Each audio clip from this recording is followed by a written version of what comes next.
हम ओना विवाह के 1 साल के बाद में राष्ट्र बैंक में जॉब करऽ लगलिए।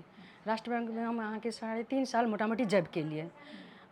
जॉब केला के बाद में हम घर में फिर बौआ सब हमर छोट छलक, घर में हम काज अपन बौए सबके देखऽ लगलिए, ओकरे सबके भविष्य के लिए बच्चा सब नीक भऽ जाए तऽ आगाँ तक काज छैहे, तऽ ओकरे सबमे किछु दिन ओझरा गेलिए। ओकरा बाद में अखन हम 10-12 साल से फिर समाज सेवा या राजनीति में हम अपन लागल छिए। अच्छा, मतलब राष्ट्रीय बैंक के काजे छोड़ देने रहिए। हाँ।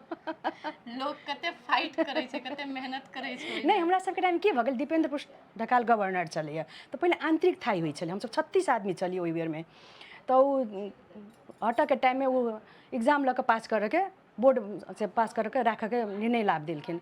तऽ लगला के बाद हम 36 आदमी 4 आदमी पास भेलिए, ओहि में सब आदमी छटा गेलिए।